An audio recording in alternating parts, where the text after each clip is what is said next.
וזכני לגדל בנים ובני בנים חכמים ונבונים. Ça va les copains? Salut Raphaël mon copain. Salut Jacob. Salut David.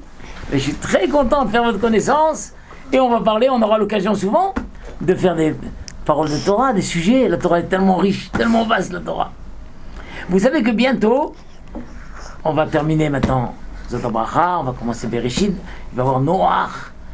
Dans le parasha de Noach, vous savez qu'est-ce qui s'est passé dans le parasha de Noach? Moi je sais. Dis. Et que Noach a mis des animaux dans la teva. Bravo. Et quoi? Et il y a eu le Maboul. Et ils ont été sauvés. Et le monde, il a recommencé. Mais vous croyez que le monde, il a recommencé et qu'ils étaient tous des sadikim? Non. Au début, oui, mais après, non, ça a recommencé encore. Et ça a recommencé, et ça a recommencé. Ils faisaient Avodah Zarah, ils faisaient... Et après le Maboul, quelques années après, 300 ans à peu près, longtemps, il y a eu ce qu'on appelle Dor HaPalaga. Une génération terrible, des Réchaïm comme c'est pas possible. Qu'est-ce qu'ils ont voulu faire ces Réchaïm? Ils ont construit ce qu'on appelle Migdal Babel. C'est quoi, vous avez entendu parler de ça? C'est quoi, dit? Ils voulaient construire une grande tour pour arriver au ciel. Au ciel parce qu'ils croyaient qu'on peut battre Hachem. Alors ils voulaient faire une grande... Eh bien, ils ont fait une tour, monter. Et leur idée, c'était quoi? De mettre au-dessus de la tour une grande statue avec une épée dans la main. Comme ça, Hachem, pour dire voilà, on va te faire voyager à toi. Hachem, ils a laissé faire. Quand elle est montée très haut, il a détruit la tour. Et il y a eu des choses, il y en a qui sont morts, et il y a eu tout un tas de catastrophes. Mais ce que les gens ne savent pas, c'est qu'il y en a parmi eux qui ont été transformés en animaux. Hachem, il les a transformés en animaux. D'après vous, en quel animal il a transformé? Un animal, je vais vous donner un petit indice. Un animal qui ressemble beaucoup à l'homme. Un singe. Un singe. Il y en a tout d'un coup, c'est devenu des singes. Et c'est fort parce que vous savez que chez les scientifiques comme ça, il y en a qui disent que l'homme, il descend du singe. Vous avez entendu dire que l'homme, il descend du singe. Il te dit, au début, il y avait un singe. Et petit à petit, il y a certains singes qui se sont transformés en hommes. Ils te font des dessins, un singe, après il se redresse, il perd ses poils, et ça devient un homme. Ils te disent que comme ça, pendant des milliards d'années, l'homme, ça s'appelle la théorie de l'évolution. C'est un qui s'appelait Darwin. Ils ont dit, mais c'est drôle, cette ressemblance terrible entre le singe et l'homme, oui, donc forcément, l'homme descend du singe. C'est quoi la réponse de la Torah? C'est pas l'homme qui descend du singe, c'est le singe qui descend. Le singe qui descend de l'eau. Le singe qui descend de l'eau. Les Réchaïm là, c'est eux qui sont devenus des singes. J'étais encore des singes. Hein? C'était toujours des singes. Voilà. C'est avant. Exactement. Tu comprends? Donc vous avez raison, monsieur, de dire que le singe et l'homme ils se ressemblent beaucoup. Oui, mais pas que l'homme il descend du singe. C'est l'homme il est devenu singe. Donc c'est fort ça. Mais ce que vous ne savez pas, c'est une chose incroyable, c'est que même, il y en a qui ont été transformés aussi en un autre animal. Que les gens ne savent pas du tout. Et ça résout un grand problème. Je vais vous dire, tiens, vous allez deviner. C'est un animal qui a un très gros nez. Éléphant. Incroyable. Il y en a qui ont été transformés en éléphants. Ah, c'est bien, on va dire. En éléphant. Non, en éléphant. Et vous savez quoi? Un jour, moi, j'ai lu que les scientifiques, ils se disent, mais il y a beaucoup de ressemblances entre l'éléphant et l'homme. Comment? Voilà, comment? Très bien. Par exemple, l'homme, quand il pleure, il a des larmes. Les animaux, quand ils pleurent, ils n'ont pas d'armes. Le seul animal qui pleure avec des larmes, c'est l'éléphant. Vous savez, il y a une expression qu'on dit les larmes de crocodile. Vous avez déjà entendu, quand un enfant il pleure, il se force à pleurer. On lui dit, tu as des larmes de crocodile, toi. Parce que le crocodile, il pleure comme ça, mais il n'a pas de larmes. Donc quand un enfant, il fait semblant de pleurer, mais qu'il n'a pas de larmes, on lui dit, c'est des larmes de crocodile. Mais l'éléphant, il a vraiment des larmes. C'est le seul animal qui a des larmes. L'éléphant, tous les animaux femelles, une vache par exemple, une vache, elle a en bas du ventre, elle a une mamelle, vous savez, une mamelle, et le veau, il fait... Tous les animaux, le femelle, c'est en bas du ventre. L'éléphant, il a comme une maman. Une maman, c'est en haut, et en haut du ventre. Et bien l'éléphant, c'est le seul animal qui est en haut. Et donc quand le petit éléphant, il va prendre chez sa mère, il va pas en bas du ventre, il va en haut. Je dis, mais les chercheurs disent, mais c'est bizarre ça. L'éléphant, il a le même système qu'une maman. Chez les éléphants aussi, quand un enfant éléphant, il devient orphelin, tout de suite chez les éléphants, qu'est-ce qu'ils font? Il y a comme une réunion, et ils lui trouvent une mère adoptive. Tu sais ce que c'est adoptive? Il est adopté. Comme chez les êtres humains, des fois, quelqu'un il est adopté. Chez un ça n'existe pas. Et donc les chercheurs, ils cherchent comme ça. Et ils ont trouvé plusieurs ressemblances entre l'être humain et l'éléphant. Ils disent, c'est quand même bizarre ça. La réponse c'est quoi? Que l'éléphant descende de l'homme. Vraiment, l'éléphant descend de l'homme. Mais Hachem, il a transformé certains hommes en éléphants. D'ailleurs, je vais vous dire un grand hitouche. Vous savez que quand on fait un singe ou un éléphant, on fait une bracha.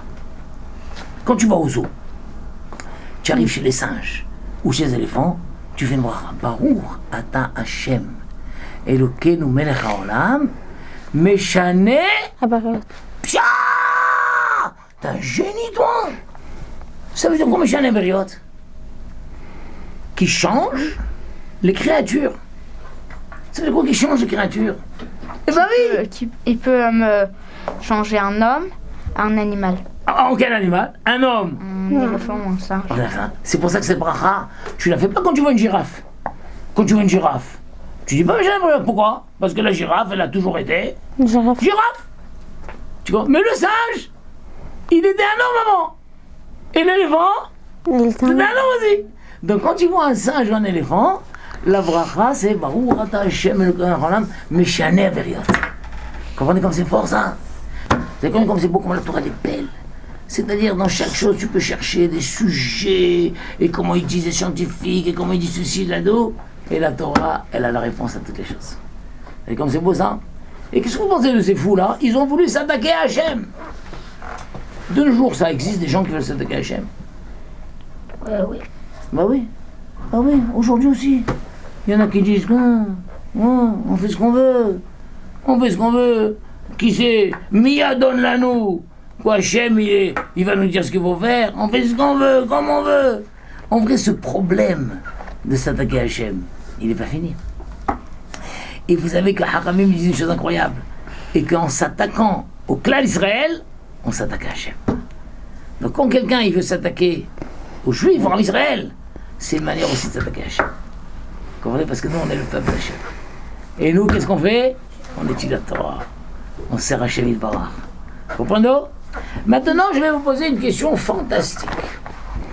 Il y a un monsieur, il était sur le toit, il s'est bagarré avec son copain, il a pris l'objet de son copain, un vase, il l'a jeté par la fenêtre. Et ça va pas, t'es pas fou, là. En bas, il y en a un qui passe, il entend les cris, il voit un vase qui arrive, et lui, il avait sa canne. Il voit ce gars, il dit, oh là, 1, 2, 3, il casse le vase. Qui doit rembourser le vase? Celui qui a jeté le vase par la fenêtre?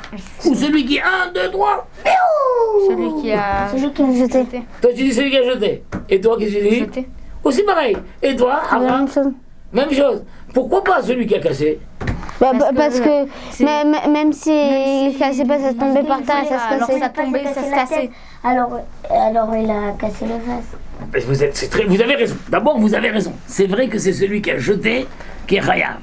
Mais expliquez-moi pourquoi Mais en fin de compte, lui peut dire, Parce que même mais j'ai si- une chance. En fin de compte, il s'est pas cassé. Même si C'est lui qui l'a cassé. C'est lui qui l'a cassé. Même si il cassait pas, alors ça tombait, ça se cassait. Même si tu cassais pas, ça tombait. Mais maintenant, Maintenant, il était pas encore cassé. était pas encore C'est toi qui l'as cassé, cassé. alors, Alors que c'est toi qui l'as cassé avec ton bâton. quoi? C'est Non, toi qui l'as cassé. Mais quand même, c'était la même chose. Voilà. Qu'est-ce qu'il va dire? Et aussi, C'est honnête. il voulait pas que ça va arriver sur lui. Non, non, lui il voulait le casser, il a vu. Mais il dit ce que vous avez dit. Il va dire, moi j'ai cassé un vase. Déjà. Déjà cassé. Quand je l'ai cassé en vrai, il était déjà cassé. Comment? Pourquoi? Parce que Ah ouais. il était déjà cassé. Il valait plus rien. Tiens d'ailleurs, tiens. Moi je vous pose une grande question. À ce moment-là, quand il est en l'air le vase, oui, il vaut quelque chose. Oui. Si quelqu'un, Non. si l'autre, imaginons il a acheté des vases de 50 étages, oui. Alors toi, c'est ton vase à toi, oui. Toi tu dis, je vends mon vase, qui a veut acheter le vase? Toi tu arrives en bas, tu dis, et il coûte combien ton vase? Toi tu dis, 10 shekels. Qu'est-ce que tu lui réponds? Bah non, ça vaut pas. Il vaut Parce que combien? Il vaut plus. Il vaut plus. Mais si regarde, c'est un très beau vase. Mais combien il peut le vendre à ce moment-là, ce vase? Si ça avec des diamants, c'est toujours. Combien il peut le vendre? 0 shekel, c'est fini. Il peut vendre les diamants qui sont dedans, tu comprends? Mais le vase lui-même ne vaut plus rien. Donc quand l'autre il a cassé un vase déjà cassé. Compris? Maintenant, autre situation. Lui, le vase il était en bas. Et lui il s'est énervé avec son copain et tout. Il dit, tu vas manger, casser ton vase, tu vas voir. Il prend une pierre, il faut le nez. Yo! Il jette la pierre sur le vase. Tu comprends? Ah, mais tu es fou, tu vas casser mon vase! L'autre il passe, qu'est-ce qui se passe? Hein? Il voit une pierre en train d'arriver sur le vase comme ça. Qu'est-ce qu'il fait? Il prend son bâton et bah, il casse le vase. Bah non, quand même. Alors dans ce cas-là, qui est Khayab? Celui qui a jeté la pierre ou celui qui a cassé? Jeté la pierre. Celui qui a cassé. Je vois, j'adore, il y a une marloquette. Toi tu dis c'est celui qui a cassé qui est Khayab. Toi tu dis celui qui a cassé la pierre. Alors battez-vous. Battez-vous. Celui qui a cassé. Pourquoi tu dis que c'est celui qui a cassé qui est Khayab? Parce que la pierre, elle aurait pas cassé le vase, elle aurait rentré dans le vase. Chut, il te dit c'est différent. Non, mais ça a cassé dedans. Ah, oui, c'est différent. Quand tu prends le vase lui-même, bah, c'est sûr qu'il va se casser. Mais quand tu prends une pierre que tu vas lancer sur le vase, question c'est, peut-être qu'il y aura un coup de vent et la pierre va se pousser. Non, tu mais comprends? la pierre, c'est. Ça. Mais Elle est tiens, c'est trop rien, longue. tu n'as pas touché le vase lui-même. Il y a toujours une petite différence. Donc quand l'autre il vient, il dit, mais j'ai cassé un vase déjà cassé. D'accord. Quand il a jeté le vase comme ça, bam, oui. Et lui, il casse, il dit, j'ai cassé un vase déjà cassé. Tu comprends, non? Mais quand il a jeté la pierre, il peut pas dire, j'ai cassé un vase déjà cassé. Donc là, c'est celui qui a cassé qui est Khayab. Très bien. Troisième situation. À toi. Il a jeté la pierre. Pardon. Il a jeté le vase comme ça. Mais il lui a fait peur pour rien en vrai. Il a fait peur. En vrai, non. L'autre, il avait mis un matelas en bas. Et un matelas, tu comprends? C'est juste pour lui faire peur. Tu vas voir, je vais te casser ton vase, tu vas voir. Ah, tu comprends? Et voilà. Quelqu'un qui passe, il voit les cris encore. Qu'est-ce qui se passe? Oh, il y a un vase qui arrive sur le matelas. Qu'est-ce qu'il fait? Il tire le matelas. Et boum, le vase il se casse. Bah, c'est celui qui a tiré le matelas. Celui qui a tiré le matelas, il a pas touché le vase, lui. Celui qui a tiré le Non, mais c'est un gorem. Si, Attends, t'as un génie, toi. Alors quoi, celui qui a tiré le matelas, qu'est-ce qu'il est quoi? Il a un gorem. Et quel est le djinn dans gorem? Rien. Gorem, Grama Bezekin, Un pâteau. Patour. Alors qui est Khayab? Celui qui a jeté. Mais celui qui a jeté, il a jeté sur le vase, sur le matelas. celui qui a tiré le matelas. Non, celui qui a tiré le matelas, il est juste un gorem, tu as dit. Celui qui a jeté, il a jeté sur le matelas. Celui qui a tiré le matelas, il n'a pas touché. Il a été gorem, il a entraîné, mais il n'a pas touché le vase. Non, mais Non, mais même celui qui a les jeté le Khayab. vase. Et c'est- celui qui a jeté, il a jeté Si sur le matelas. si jetais pas, alors ça se cassait pas. Celui qui a tiré le matelas. Mais moi, j'ai jeté sur le matelas. Non, celui-là qui l'a jeté le vase. Mais il l'a jeté sur le matelas, il allait pas se casser. Oui, mais même si... Il allait pas se casser. Même si il voulait faire peur à D'accord. l'autre. Il voulait juste le faire peur, c'est tout. Celui qui a fait le matelas. S'il faisait pas ça, Est-ce que c'est il pas pouvait faire quelque chose d'autre. Qu'est-ce que tu dis, toi? que si il le jetait pas, ben ça pouvait pas se casser. Ok, Raya, celui qui a jeté ou celui qui a cassé? Celui qui a jeté. Celui qui a jeté? Celui qui a jeté, il a rien fait, il a jeté sur le matelas. Non, celui-là. Celui qui a cassé. Et celui qui a tiré, il a été gorem. Celui qui a jeté. Non, mais jamais il est khayab, Qui a mais. tiré. Oh, bravo, on l'a mis des chamim. Est-ce que, Bédine, il y a quelqu'un qui est Raya? Et non. Non. Voilà, bravo. La réponse, c'est qu'Alpidine, aucun n'est khayab. Vous comprenez ça? Celui qui a jeté, il est pas khayab. Parce qu'il a jeté sur le matelas. Ça peut Celui qui a tiré le matelas, il est pas khayab non plus. Et bien, il y a des situations où le Bédine dit, là, c'est les deux plateaux. Et l'autre, il pleure son vase. Vous avez compris comme c'est fort? Maintenant, je vous donne une grande question. La situation s'est aggravée. Ils sont en bagarre et en bagarre, en bagarre, en bagarre. Et la fois d'après, au lieu de faire shalom et tout, il a dit tu vas jeter mon vase, tu vas voir, je vais te casser, tu vas voir, moi je vais te jeter par la fenêtre, tu me jettes par la fenêtre, il le prend, il le jette par la fenêtre. Il le jette par la fenêtre. Il le dit ah. Il y en a un, il entend les cris, il voit un bonhomme qui arrive par la fenêtre comme ça. Mais Chouga, il sort son couteau, ou il sort son fusil, ouh là là, il croyait que c'était un oiseau, lui. Piaou. Il le tue en l'air. Il le tue en l'air.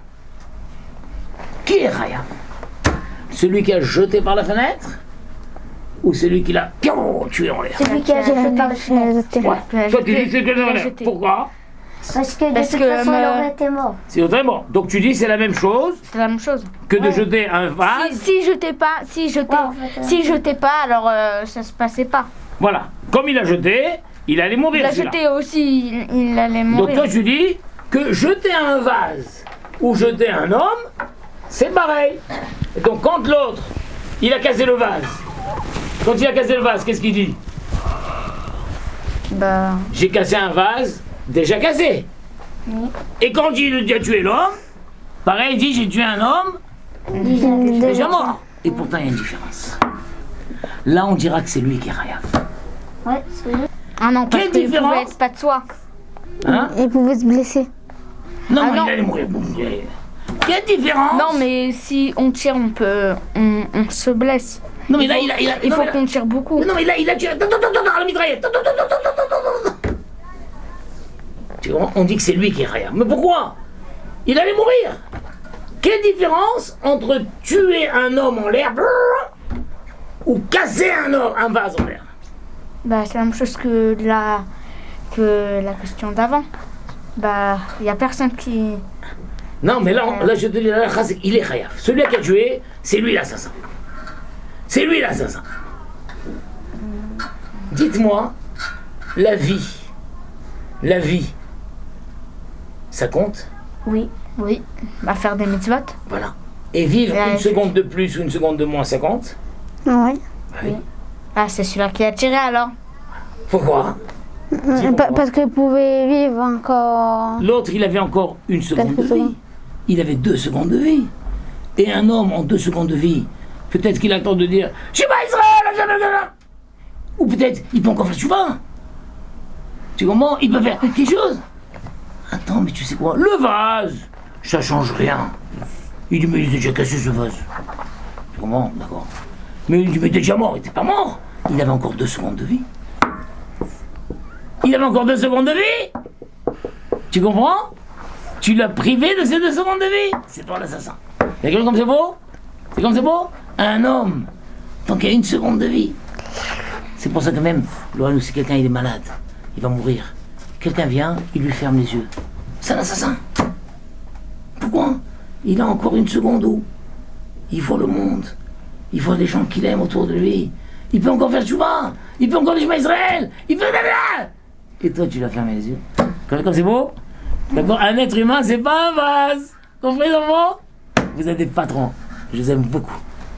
Razak. As-saharaba. Vous répéterez tout ça avec Romain? Oui. C'est sympathique? On en fait un autre cours après? Génial. Les éditions Torah Box, c'est des dizaines et des dizaines de livres pour les petits comme les plus grands, sur tous les sujets de la vie juive et abordés de manière accessible à tous. Paracha, histoire pour les enfants, construction personnelle, couple, Shabbat, fête juive, biographie. Chaque mois, c'est 2 nouveaux livres édités, vendus au prix les moins chers du marché et livrés partout dans le monde. Il vous suffit de les commander sur le site Torah Box à tout moment, pour les offrir à votre communauté, à vos proches ou pour renforcer vos connaissances avant les fêtes. Les éditions Torah Box, des livres sur mesure pour vous.